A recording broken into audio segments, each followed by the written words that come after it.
Olá, bem-vindos a mais uma resenha do podcast Bom Senso Brasil.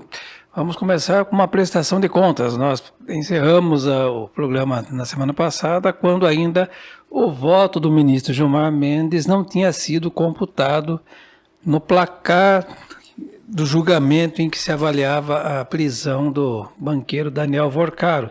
Já estava 3-0, já era maioria, já foi tão suficiente, já está tão consolidado que ele já constituiu o advogado, assinou compromisso de confidencialidade. O cunhado dele, inclusive, também denunciado, fez o mesmo. Já entrou no mesmo barco. Já entrou. Mas acabou que o Gilmar Mendes, ainda que parece que com dor no coração, formou maioria. Juntou 4-0, mas discordou do relator. Porque discordou, tem lá suas motivações, nós já vamos falar sobre isso. E o Supremo ainda continua em pauta, embora não pareça, né? A gente não está perseguindo o Supremo, aliás, o Supremo é o prato da imprensa, não é do podcast, todo mundo está falando disso. E por que o Supremo está em pauta? Nós vamos falar muito disso, o Luiz vai explicar bastante aí. Porque na questão dos penduricalhos, ele adotou o que foi dito aqui, uma solução salomônica para estabelecer um teto de 70% para que a magistratura incorpore adicionais benefícios, enfim, os penduricalhos, né? Bom, primeiro lá, o voto do Gilmar era esperado, Luiz? Sim, eu acho que ele não sairia dessa linha. Mas eu achei interessante o voto dele, porque ele também fez uma crítica, tá? Eu acho que manteve-se aí a prisão preventiva, né? A prisão do Vorcaro, tinha que acontecer mesmo, é uma situação, não dá para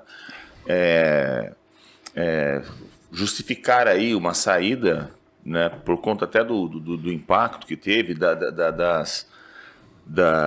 o impacto que eu falo, impacto financeiro do que ele fez, a possibilidade de fuga, os contatos que ele tem, isso é importante. E quando você fala em prisão preventiva, e aí foi a crítica do Gilmar Mendes, que no voto do Mendonça, né, ele colocou algumas coisas do tipo assim, por conta do apelo social, de pacificação, né, e o Gilmar Mendes ele colocou, e eu entendo e defendo esse posicionamento do Gilmar Mendes. Juiz não não prende ninguém, juiz não dá decisão por pacificação, por apelo social, tá? Juiz tem que dar a decisão em cima de lei, em cima de fatos, em cima de legislação. Se tem aí os pressupostos para preventiva, que existem, tá? Nós estamos falando de uma pessoa com N condições, com N contatos e que tinha muita gente aí, todo mundo sabe. E bota contato nisso. E que tem interesse que esse cara dê uma vazada e não apareça nunca mais. Isso é um fato. Mas é isso é o critério da prisão preventiva, não apelo social, não pacificação, não clamor de ninguém. Nós não estamos jogando, eu acho que clamor social aconteceu no julgamento de Cristo, quando aí Pilatos lavou as mãos e antes falou, o que vocês escolhem? O povo escolhe, eu não escolho nada. Tá? E o povo, à época, até ele foi a escolha do Barrabás e do Cristo, e eles falaram, não, salvem Barrabás. Não pode ser assim, uma votação, não pode ser assim o julgamento de um juiz. O juiz, ele julga em cima de critérios legais, em cima da Constituição, de Código Penal, Código Civil. Isso é muito importante, essa foi a crítica do Bolsonaro, do Gilmar Mendes em relação ao voto do Mendonça. Ele citou alguns pontos disso em seu voto. E eu acho que nesse ponto a decisão dele foi correta de manter, mas nesse ponto caberia realmente uma crítica. Tá? Caberia uma crítica. Justiça é técnica. Existe política na justiça? Existe. O STF é um órgão político que muitas vezes, algumas decisões do STF, interpretação de Constituição, que tem até viés econômico, segue um critério político. Segue. Às vezes acontece, o STF é um órgão político também. Mas, e nós estamos falando aí, quando a gente fala, por exemplo, em planos, né, em questões assim de ordem mesmo política, mas em ordem penal, e o Zé Antônio é advogado, sabe que se é uma área que tem que ser estritamente de acordo com a lei, a interpretação é extremamente restritiva, é o direito penal. Você não pode aumentar a interpretação, que você pode colocar um inocente na cadeia. Tá? Então ela tem que ser restritiva. Então, eu acho que o Gilmar Mendes acompanhou, ele tinha que acompanhar, né, pode ser até com dor no coração, sei lá, mas a crítica dele foi boa, eu acho que isso tem que ser colocado. Antes até de entrar num outro tema do Supremo, mas também ligado ao Supremo... Não, mas agora dê sua opinião também. Ó, eu tinha entendido que para além disso, ele também pontuou questão formal. Ele falou que haveria necessidade da intervenção da PGR, que a decisão teria sido dada atropelando alguns ritos, né? Algumas formalidades, alguns legalismos, e que por isso, embora ele votasse pela condenação, pela manutenção da prisão, e ele fazia essas ressalvas em relação ao pedido.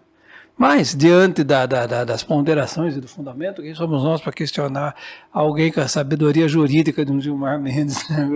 Na verdade, a gente entendeu. Eu falei dor no coração porque parece que havia uma certa trava lá. Né? Talvez ele não contasse com o placar. Né? Talvez até ele tenha dado esse voto para que não ficasse aí... por conta vamos dizer assim, da reação que teria contra o voto dele se ele votasse o contrário. Mas ele fez a crítica, já estava vencido, fez a crítica. Mas a crítica e ele colocou aí essa questão novamente de atropelos legais na questão agora dessa voto na continuidade ou não da CPMI. Sim. Desculpem aí.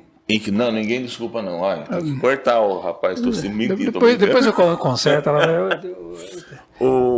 Mas o próprio André Mendonça tinha votado, né, deu uma liminar obrigando a continuidade da CPMI, foi para o plenário, ele foi acompanhado pelo Fux, mas os outros 8 votaram contra, entendendo aí que isso é uma prerrogativa do Congresso. E o Gilmar novamente fez uma crítica, que eu entendi também bem colocada. Por quê? Porque eles estão... fosse utilizado a CPMI com um viés um pouco político e colocando situações que não estavam dentro do escopo da CPMI por uma questão política. E a CPMI, embora seja aí de um órgão político, o Congresso, mas ela também é um órgão técnico, ela tem que obedecer princípios. E ele falava, estão se pedindo quebra de sigilo, né, está se pedindo prisão. Gente, não é assim que funcionam as coisas. Você tem que ter regras. Eu vou dar um exemplo, tá? Não estou defendendo nem A nem B, mas a questão do Lulinha, tá? A questão do Lulinha, que está sendo muito debatida. Houve aí o pedido aí a determinação da quebra do sigilo, né? Não foi nem pedido, da CPMI lá determinou a quebra do sigilo bancário dele. Acho que, se eu não me engano, isso foi pedido em janeiro. Já estamos em março, está acabando, e ele não foi chamado para dar um depoimento, ele não foi convocado para nada. Para que quebrou o sigilo do cara? Para simplesmente dizer, eu vou quebrar o sigilo do filho do Lula? Desgaste, né? Desgaste político. Isso é desgaste político. Não estou falando que ele está certo, está errado, não estou entrando nesse mérito. Mas a partir do momento que você toma uma atitude dessa, se você é um órgão judicante, ou um órgão, mesmo agora, a CPMI, é também um órgão judicante naquele momento, que ela está fazendo juízos de valores, tem poderes de investigação. Você não pode usar isso como critério político ou desgastar ninguém politicamente. Se você, não, quebrou o sigilo bancário, quebrou, e aí, o que você conseguiu? Chamou-se a pessoa para dar alguma explicação? Não, foi feito simplesmente um ato político. Quebra de sigilo bancário de ninguém é um ato político.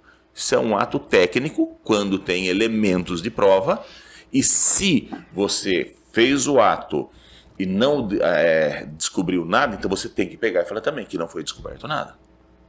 Independente, podia ser do Bolsonaro, podia ser do Flávio Bolsonaro, podia ser do Lula, do filho dele, mas esse tipo de procedimento, e isso que ele criticou, não pode ser feito de forma leviana, tem que ser feito de forma técnica.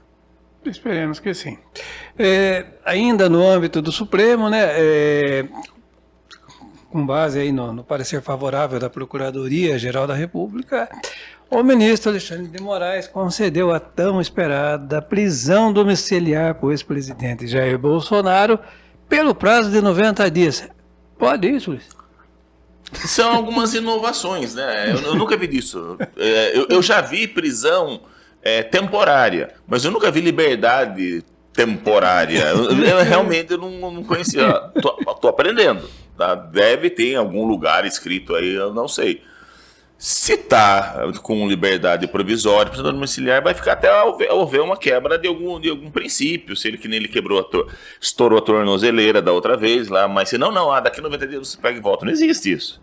E outra coisa também, está esperando que uma melhora de saúde dele? Ele não vai melhorar a saúde dele. Infelizmente, né, para a pessoa, né, você nem que entenda que embora ele seja... eu posso também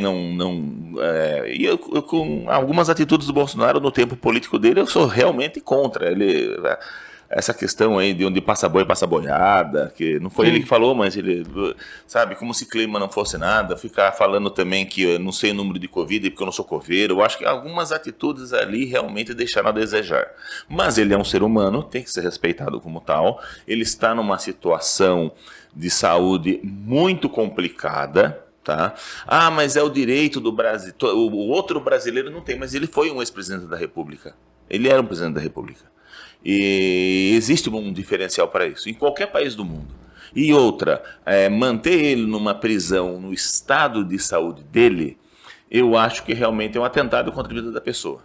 Sabe? Ele está mal, ele está doente.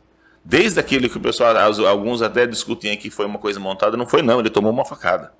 E de lá para cá, a situação dele não tem caminhado para melhor. Então eu acho que a prisão domiciliar para ele é uma atitude humanitária, juridicamente correta e só não entendi essa com prazo certo. Como eu falei, eu estou aprendendo, né? A gente vai vivendo e aprendendo. O Supremo está criando jurisprudência, né? De repente, eu li um artigo de um jurista que escreve para a Folha, acho que é Walter Maierovitch.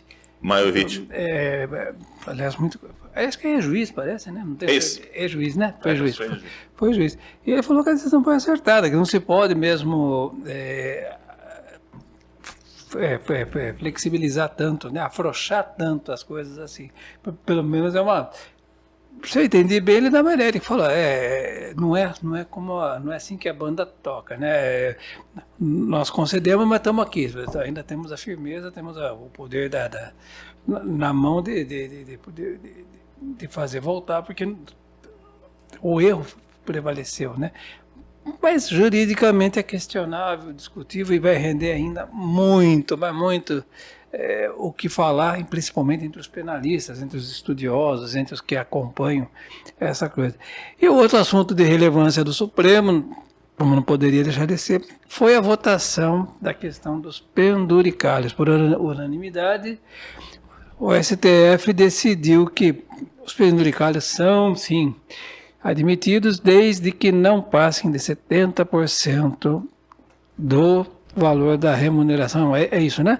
E lógico que a decisão dividiu opiniões, inclusive entre a própria classe, né, entre a própria magistratura. Nós já temos notícia de que pelo menos 90 varas do trabalho teriam paralisado as audiências em protesto, acharam um absurdo, acharam pouco 70%. Foi uma decisão salomônica. Por que, Luiz? Olha, tá aqui, tô pegando a notícia. Juiz do Trabalho de São Paulo e outros registros suspenderam audiência para realizar resposta a uma decisão do Supremo que limitou o pagamento de verbas indenizatórias.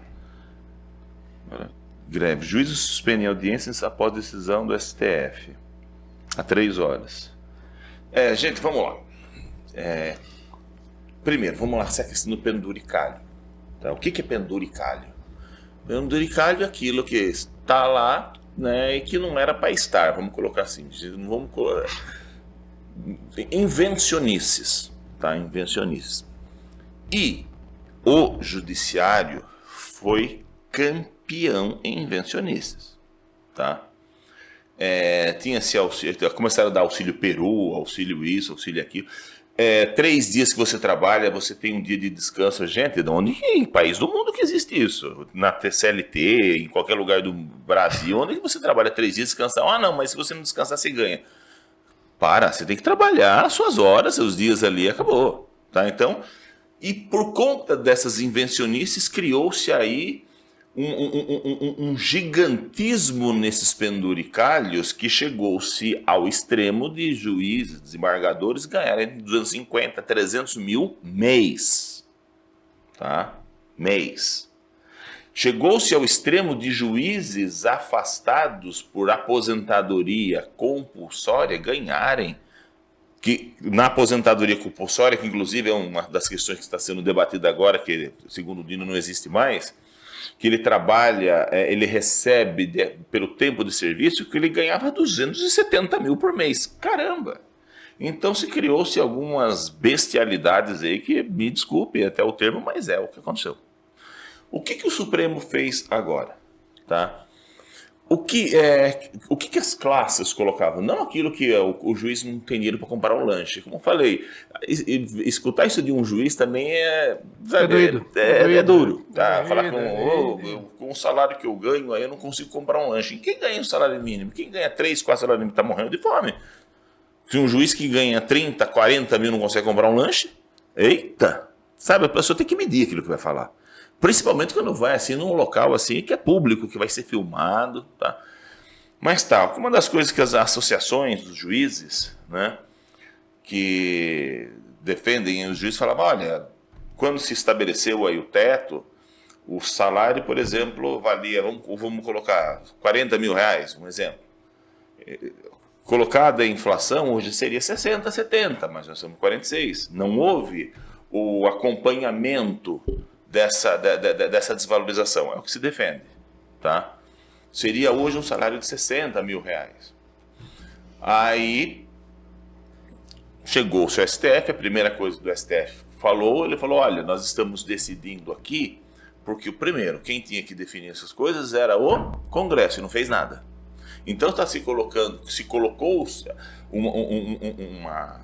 o Flávio Dino e o Gilmar Mendes trouxeram um problema para si, por conta das repercussões que estavam tendo. Primeiro, inclusive, o Flávio Dino, porque estava realmente numa situação de teratológica, né, como a gente chama no direito, uma coisa aí que totalmente monstruosa. Aí eles trouxeram a situação e aí chegaram nessa decisão aí, que eu entendo que foi muito boa. Até eu coloco, né, foi o que a gente estava discutindo, que eu entendo meio que salomônica essa decisão. Poxa, e a empresa está colocando assim, não, então 46 mil mais 70% vai dar 76 mil, alguma coisa assim, certo? Mas primeiro, vamos lá, virou-se aí o limite, todos os juízes vão ganhar 76 mil? Não. Não. Você tem duas situações que você pode, na primeira situação, aumentar em até 35%, e na outra situação, até 35%, aqui somando as duas dá 70%. Tá? Primeiro ponto, esse aumento, esse incremento, depois nós vamos discutir e falar o que são esses incrementos, se dá em cima do vencimento, não do salário do ministro. O teto é o salário do ministro do Supremo, que é 46, pode chegar a 76. Mas um juiz de primeira instância, o vencimento dele não é 46. Se eu não me engano, é 32, alguma coisa assim. Então vamos colocar. Então, se ele chega a 70%, não é de 46, é de 32. Tá? Então já não chega a 70, chega a 60. Mas ele vai conseguir chegar a 60? O que acontecia hoje? Você tinha casos de juízes que tomaram posse, 2, 3 meses já tinham atrasados para receber. O cara entrou na magistratura com atrasado. A gente dá risada, mas é verdade. Acontecia isso. como eu falei, perderam a noção, perderam o senso e, sabe, inventava-se coisas ali, verbas diversas, um negocinho que, coisas assim para aumentar salário, tá? Hoje não, 35%, quinquênio. Existia a questão, algumas carreiras ainda tem, outras não, acho que a maioria quase não tem, mas se ressuscitou aquilo que é chamado de quinquênio. A cada 5 anos, funcionário público sabe bem o que é isso, você tem um incremento. Sim, sim. Então, eu acho que pelos cálculos dá 35% em 7% a cada 5 anos. Tá? Então, a cada 5 anos, 5%, 7 vezes vai dar 35%. Tá? Então, em 7 anos, ele tem 35% e é o limite. O juiz, empossado agora 1 ano, ele tem quinquênio? Não tem. Ele não completou, ele está com 1 ano, 2 anos. Ele só vai ter o primeiro quinquênio daqui a 5 anos. Então, esse 35%, que é de quem tem 35 anos, ele não vai ter. Então, é o salário dele, base, sem esses 35%. Bom, a questão parece que foi mais de ordem aritmética do que jurídica, né? Exatamente. E aí colocou-se o que também? Ah, não, mas vamos ver os outros 35%. Os outros 35%, aí vamos dizer o seguinte: você vai ter um juiz que acumula varas. Acontece isso. Infelizmente, no Brasil, às vezes acontece por falta de juiz, alguma coisa. Você tem juízes que acumulam umas cidades, sabe? Cidades que tem um único fórum, então não tem juiz, ele acumula 2 varas. Ele acumula 2 fóruns, inclusive cidades diferentes. Então, e tem alguns outros auxílios que eu não lembro. Então, ele chega a 35% se ele não acumula varas, ele não vai ter. Se ele não tiver autossecretários, ele não vai ter. Um desembargador, que tinha desembargadores que ganhavam 300 mil por mês, tá? Ele acumula vara? Não. Desembargador não acumula também turma. O desembargador tem uma turma definida. Se vaga alguém, como acontece no STF, está lá a vaga de um ministro que saiu, ninguém está acumulando os processos deles, estão parados. Aí no desembargador vence um juiz convocado, mas um outro desembargador não fica respondendo por 2 turmas, isso não existe. Esse vai ter esse auxílio por estar acumulando cargo? Também não. Então, quando a gente fala 70%, é o que é possível, mas vamos colocar assim, eu acho que vai ser quase que impossível uma pessoa conseguir acumular 70%. Por quê? Porque para ele acumular 70%, ele tem que estar 35 anos e está aposentando. E é uma coisa que existia. E a partir do momento que ele aposentar, esse acúmulo de varas, que a partir do que acontece, cessa o acúmulo de varas, cessa o recebimento desse benefício. Então, volta. E sempre em cima do seu vencimento, não em cima do vencimento do ministro do STF. Então, está se batendo bastante, né? 70 virou agora de 46. Não, o 46 é o salário do ministro. A porcentagem é em cima do salário do juiz aonde ele está. Algumas coisas ele nem vai receber agora, porque ele vai ter que ter 35 anos para receber. E hoje tinha juízes de primeira instância ganhando mais de 100 mil reais.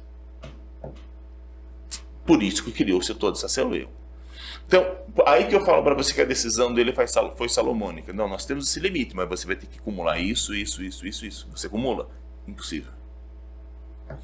Tanto que já foi colocado, né, já cálculos que davam um desperdício de 9 bilhões, a partir de abril, né, pagando mais, já se economizou 7. Caiu para 5, né? 7 bilhões vão ser economizados. Então, assim, não tem que se analisar profundamente essa decisão, porque as pessoas estão criticando como se todo mundo agora fosse ganhar 76 mil. Não é assim. Não é isso. Entendi. Bom, alguns diriam, né? Alguns mais exaltados talvez diriam que isso não foi uma decisão salomônica, foi um passa-moleque, né? Então, e não diriam não, estão dizendo. Não, isso foi uma decisão de cura. Mas por quê? Porque estão pensando que todo mundo vai ganhar. Isso não é isso. O que eles decidiram, e está bem colocado, mas alguns até podem falar, mas será que vai fazer isso? Transparência. Agora nós temos uma decisão do STF, que você pode atacar por reclamação, por ação. Hoje nós temos uma decisão aí que está sendo colocada do Dino, que se você tomar algumas medidas aí, por exemplo, pagar o que não deve, um desembargador, presidente, autorizar algum pagamento, ele pode perder o cargo e aí não vai ser aposentado, ele vai perder o cargo. Então, acho que hoje nós estamos dando aí alguns passos para realmente se trazer uma certa moralidade ao negócio. O que eu discuto agora, que assim, 30, 40, agora vai para 45, 50 mil, que é um salário, vamos dizer assim, excelente. Quem ganha 30 mil hoje no Brasil? 1% da população.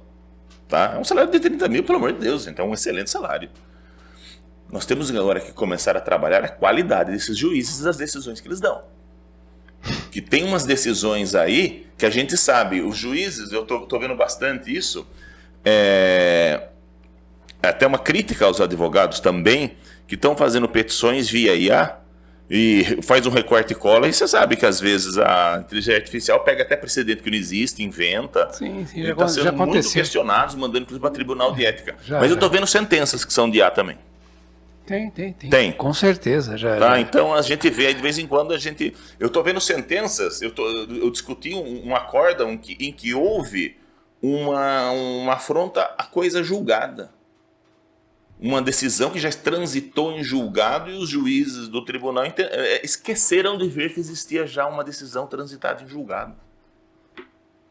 Falei, como que Aí eu descasquei também, não fui por IA não. Eu falei, viu, você tem que analisar isso aqui. Como que você passa uma coisa dessa? Não é cabível, não é crível que um desembargador não saiba o que é uma coisa julgada.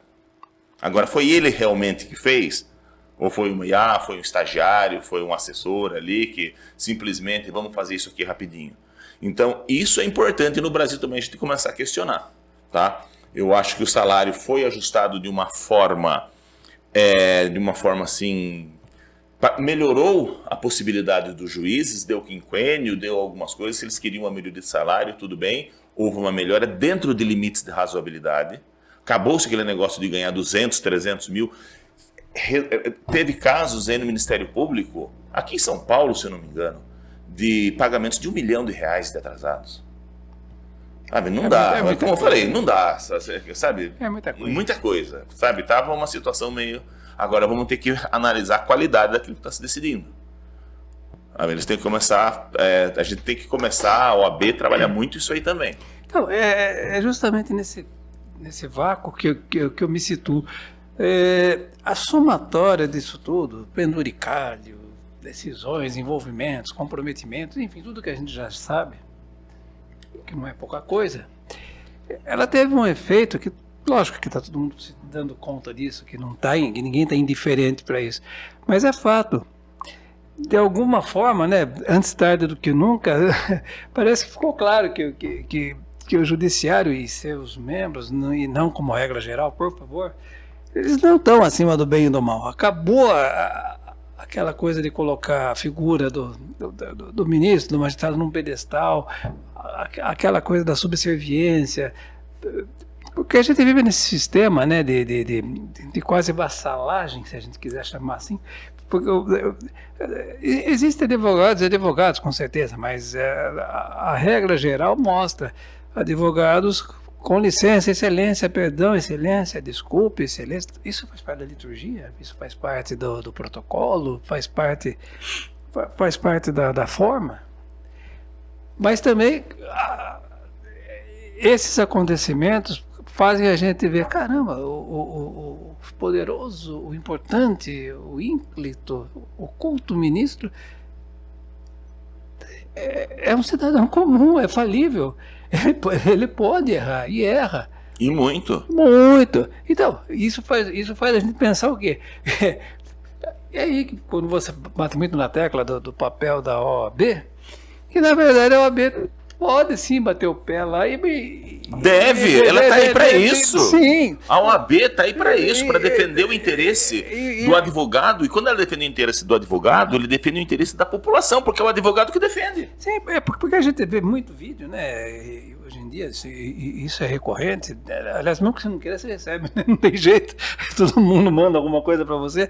Você vê advogado sendo afrontado no plenário do Supremo porque não pode fazer sustentação oral. Você vê, isso aí foi ridículo. Zé, vou até citar o caso do Toron, lá com o Alexandre de Moraes. Também. Gente, que é isso?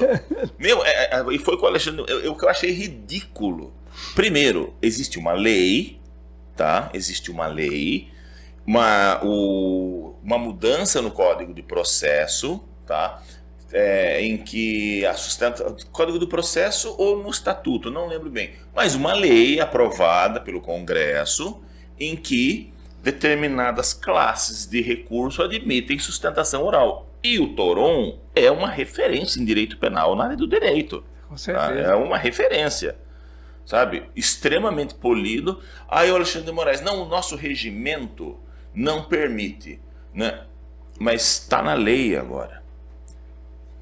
Ah, não, mas a lei, existe uma lei especial. Regimento não é lei especial. Regimento é uma coisa interna corporis. Jamais pode suplantar uma lei. E quando ele fala uma coisa dessa, então quer dizer, só o tribunal fazer um regimento e falar essa lei não vale, então não faço mais. Foi esse o recado que ele deu. Isso não pode acontecer. Você falou de vassalagem, eu sempre coloco isso. Os juízes, promotores, todos têm que entender o seguinte, existem cargos. O juiz substituto, auxiliar, desembargador, não é mais barão, duque, marquês, isso não existe mais no Brasil. Tá? Isso não existe mais. Não são nobres.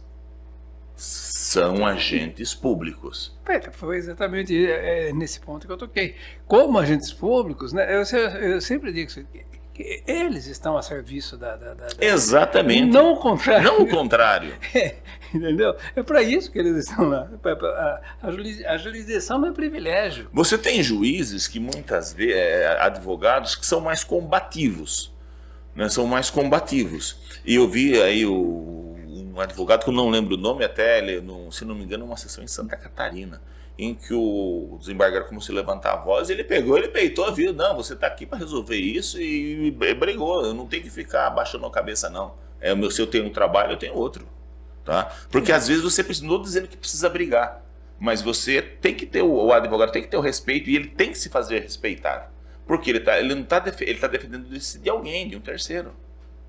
E às vezes, muitas vezes, a gente vê juízes, e tem muito juiz na cadeia, hoje, desembargador na cadeia, sendo processado e já cumprindo pena, porque defendiam interesses que não eram interesses republicanos, era interesse deles, de empresas, e estavam fazendo aí. E se você não se ergue contra isso, seu cliente, quem que vai defender o seu cliente? Sim. Então é isso, não estou falando da briga, mas eu acho que tem que ter o respeito, tá? Infelizmente, como em qualquer classe, você tem profissionais bons, mas na justiça também tem profissionais ruins, presos inclusive, tá? Tem juízes, desembargadores presos, condenados. Então a gente tem que sentar a OAB, sentar advogados também. Não, vamos trabalhar em pé de igualdade com respeito, mas, como eu falei, respeitando um ao outro. Ali todo mundo está fazendo um trabalho. E tem juiz, eu já vi em audiência, falei, nossa, que situação constrangedora, em uma audiência numa turma do trabalho em São Paulo. O advogado estava lá, ele perguntou uma coisa, eu não lembro se ia sair alguma explicação sobre determinado... A presidente da turma, a gente não tem que dar satisfação, ela não tem que dar satisfação nenhuma, vai sair quando a gente entende. E eu tô assim. Falei, o que é isso? O cara perguntou com educação, tá perguntando, sabe? Quem é essa pessoa para tratar o advogado dessa forma? Quem ela pensa que é a baronesa? Sabe? Não existe isso. Educação. E é aquela história, você tem que respeitar para ser respeitado. Então, isso hoje é uma situação... Faço um parênteses, existem juízes, desembargadores que eu conheço extremamente profissionais. Olha, tem juízes aí, que eu conheço da Justiça do Trabalho Federal, inclusive, o cara é um camelo de trabalhar. Onde você vai, o cara, se você bater na porta dele e entrar, tá ele lá, fazendo sentença. Ô, tudo bem, boa tarde, o que eu posso ajudar, o que eu posso fazer? Trata com a educação, tem muita gente boa, mas tem umas pessoas também que não são. Então essas pessoas aí, sabe, assim como tem advogados também. Eu sou muito, né, posso até ser criticado, né, mas eu sou contra, por exemplo, essas questões que o pessoal coloca, não, o advogado tem que entrar em qualquer lugar, eu vou ficar aqui na sua sala. Não, eu acho que você tem que respeitar o ambiente de trabalho da pessoa. Eu acho que bater, você pedir licença, essas coisas, não é assim, você entrar e ficar, eu posso ficar aqui. Eu acho que todos têm que ter respeito, tá? Não é assim, não, ninguém tem direito absoluto a nada. Mas o vice-versa também é o mesmo, o juiz tem que respeitar o advogado. O judiciário e seus membros estariam chegando perto, se é que já não chegaram, ao mesmo nível de desgaste da classe política? Infelizmente. Infelizmente. Isso é complicado. Porque a classe política, embora não pudesse ser assim, ele tem que também ter um interesse público, acima de tudo, como outros países, como outras sociedades, em que tem problemas também, mas num nível menor que no Brasil. A quantidade de corrupção no Brasil supera em muito alguns países. É uma realidade. Tá? Isso eu até coloco muito do atraso econômico e social brasileiro devido à corrupção. Mas o judiciário você tem sempre como um órgão técnico. E a técnica não admite corrupção, não admite jogo político. As pessoas sempre falam, né? Eu discuto, uma vez eu estava discutindo até com algumas pessoas numa roda de uma tese de doutorado que estava sendo discutida. Como é que é a efetividade, né? A eficiência e a efetividade. Aí se colocou que a efetividade era naquele momento era como que a população vê o poder público e como que ela recebe o resultado, né? Aí se colocou, olha, tem que ser sempre 100%, você tem que buscar o 100%, né? O legislativo tem que buscar o 100%, o executivo buscar o 100%. Falei, não dá, porque existe a questão política, existe a paixão política. E às vezes acontece, a gente estava discutindo até com outro professor, o professor, né, Chico, quando veio aqui. O Corinthians pode fazer o gol mais lindo do mundo, mas o Palmeiras vai achar que é feio, vai falar que é impedido. Né? Tem isso na política. Foi. Mas ele luta. O judiciário também tem que ter. Eu falei, não, mas o judiciário não vai conseguir efetividade. Não, por que não? Tem que correr sim. Primeiro ponto do judiciário, ele decide. São duas partes, em regra. Uma ganha e uma perde. E essa que perdeu, esse 50%, não vai ficar contente. Faz parte. Você vai decidir uma causa entre a guarda de uma criança, de um filho. Você dá para o pai ou para a mãe? Você acha que aquele que perdeu vai ficar contente? Nossa, que decisão salomônica do juiz, tirou a minha guarda e deu... Não vai. Então, mas eles têm... Aí que foi até que a gente estava falando no começo, aquela questão do Gilmar Mendes, quando ele fala, não é por clamor social. Porque não é clamor social que define, que dirige o judiciário. É a lei. É a situação, é a lei. Então o judiciário sempre vai ter um ganhador e um perdedor. Mas ele é isso. Ele é feito para isso. Ele é para aplicar a lei ao caso concreto. E hoje, nós infelizmente estamos vendo algumas situações em que... Olha, vou dar um exemplo. Há 10, 20, 30 anos atrás, a gente via já problemas com governadores, a gente via prefeitos, muitos prefeitos serem presos. Hoje... Mas você não via juiz, você não via desembargador, você não via... Nossa, era a coisa mais difícil do mundo. Hoje em dia, de vez em quando está saindo aí, né? Desembargador, gabinete sendo invadido, lá na Bahia teve as desembargadoras presas recentemente, nós estamos vendo aí que está sendo analisado o caso de assédio em uma Suprema Corte, sabe? Então hoje realmente parece que ao invés dos poderes aqui se levantarem e darem uma melhorada, o nivelamento do judiciário, né, eles se levantarem e ter um nivelamento alto, o judiciário caiu no conceito, caiu no nivelamento, está sendo colocado por baixo. Então isso é muito triste. E assim, temos que trabalhar isso. Eu vejo alguns ministros do STF muito bem intencionados. Eu vejo o Fachin com essa ideia que ele teve aí de fazer um código de ética muito bom, embora aí foi muito criticado. Mas eu ainda vejo uma luz no fim do túnel. Eu acho que nós temos essa possibilidade. Dá para recuperar isso aí. Muito bem. Essa foi mais uma resenha do podcast Bom Senso Brasil. Voltamos na semana que vem com mais discussões sobre a agenda, sobre os fatos da semana. Muito obrigado. Fique conosco.